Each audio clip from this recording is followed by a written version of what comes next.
En esta ocasión hablaremos de crónicas y cronistas sudcalifornianos. Y empezamos diciendo que los hechos que conmueven mayormente a la sociedad perduran en la memoria colectiva, merced a la tradición y a la existencia de documentos. La tradición los modifica, exagerándolos generalmente, es decir, deformándolos. Y los documentos se conservan tal y como fueron apreciados por los sentidos y la comprensión del autor. La descripción que resulta de esta apreciación de los hechos se llama crónica. Por su parte, el hallazgo, el examen de sus orígenes y consecuencias, la interpretación y el juicio acerca de ellos se llama historia. Fuentes valiosas de la historia son la crónica y la literatura. La obra literaria, como toda la producción artística, es expresión, testimonio y conciencia crítica de la sociedad. A su vez, la crónica y la historia son manantiales abundantes del quehacer literario. Conocemos la antigüedad griega y egipcia con Flores de espuma de Iván Afremov, a Roma imperial con Fabiola de Weisman, o con Quo Vadis de Enrique Sienkiewicz, Inglaterra del medievo con Ivanhoe de Walter Scott, Francia con Nuestra Señora de París de Victor Hugo, la cotidianidad de la corte absolutista con Alejandro Dumas,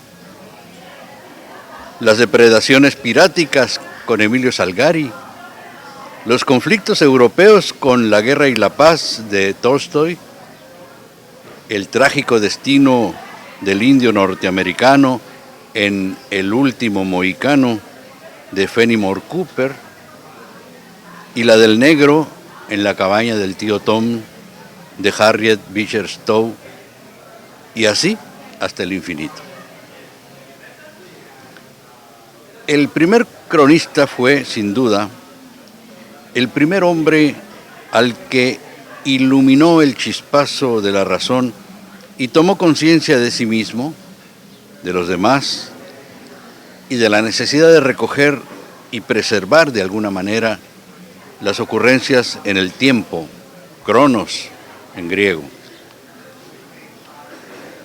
El mundo antiguo los tuvo en considerable cantidad y por ellos hemos podido reconstruir su historia.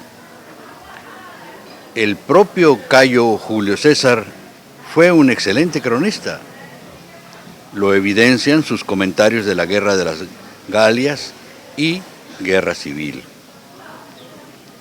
En España fue norma inviolable que en el gobierno hubiera siempre uno.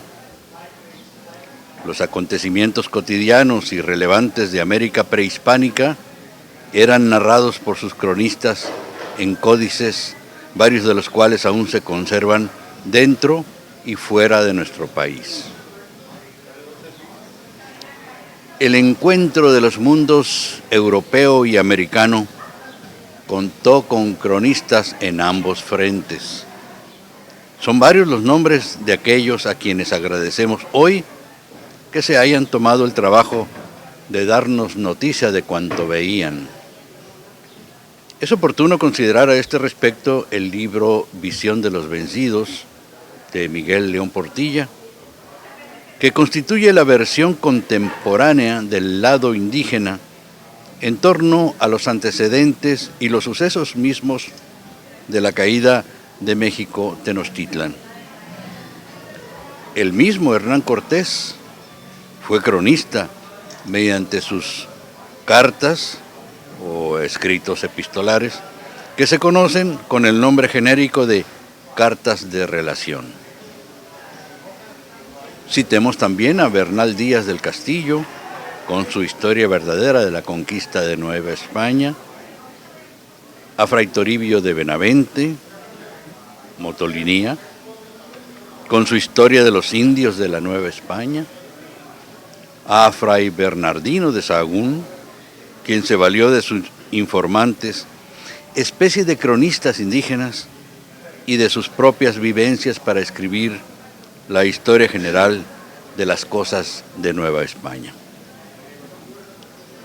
Cronistas indoamericanos fueron Fernando de Alvarado de Sosomoc, a quien debemos su Crónica Mexicana, y Fernando de Alba Ixtlilxóchitl, autor de varias relaciones y de la historia chichimeca. Cada momento del devenir de Baja California Sur ha tenido cronistas, desde los pintores que dejaron huella de sus pueblos en los murales rupestres y en los petroglifos. Fueron igualmente cronistas muchísimos otros que por instrucciones oficiales o por impulso personal nos legaron la vasta documentación que tenemos ahora para reconstruir y entender mejor los aconteceres de otros tiempos. Cronistas por excelencia de nuestra California fueron los misioneros jesuitas Eusebio Francisco Quino, cartógrafo; Juan María de Salvatierra, cronista epistolar; Juan de Ugarte, educador; Clemente Guillén, explorador; Ignacio Tirsch, dibujante; Francisco María Piccolo, acucioso; Miguel del Barco, serio y abundante; Fernando Gonzag, viajero y también cartógrafo; Sigismundo Tarabal, minucioso. Entre otros, hasta algunos que nunca estuvieron en ella, como Francisco Javier Clavijero y Miguel Venegas.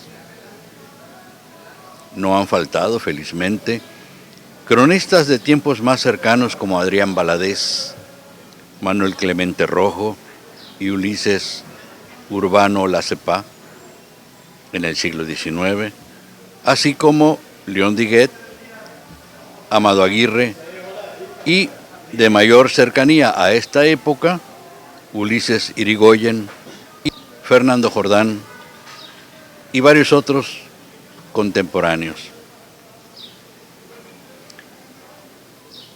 En la continuación de una adecuada costumbre iniciada hace más de 40 años, cuando el gobernador Félix Agramón Cota nombró cronista del territorio al profesor Jesús Castro Agúndez, lo sucedieron, ya como cronistas del Estado, el doctor Francisco Javier Carballo, don Alejandro de Martínez y un servidor. Después, el puesto ha quedado sin titular visible durante 14 años. En el municipio de La Paz fueron cronistas oficiales Alejandro Angulo Green y Leonardo Reyes Silva. De mi admirado amigo Leonardo, debo subrayar la importante labor que llevó a cabo durante 10 años como cronista municipal, en la que sobresale la edición de más de una docena de libros, una apreciable cantidad de crónicas y la realización de la etapa fundamental organizativa del Archivo Histórico Municipal. Pero también fueron cronistas, sin el cargo, Rogelio Lachea Arriola y Carlos Domínguez Tapia, y desempeñan la función motu proprio Francisco Aramburo Salas y Manuelita Lizárraga. La ejercieron igualmente Néstor Agúndez Martínez en Todos Santos, Dominga González de Amao en San Antonio, Roberto Gastelum Arce y luego el Boy García en Santa Rosalía, tanto como Rafael López Green y Eduardo Ruiz Castro en Los Cabos, y así en cada una de las poblaciones poco o muy pobladas de la entidad, donde hay siempre alguien que se ocupa de evocar y difundir los hechos del pasado y conservar los del presente. El trabajo del cronista no debe quedar restringido a la mera difusión de los hechos del presente, que es su ocupación sustantiva, sino inclusive a dar a conocer los del pasado con criterio de valoración crítica, alentar los estudios históricos y su divulgación, participar en acciones de defensa de los bienes culturales, asesorar a las diversas instancias de la administración pública sobre esos mismos asuntos y originar, desde luego, la obra testimonial del propio cronista.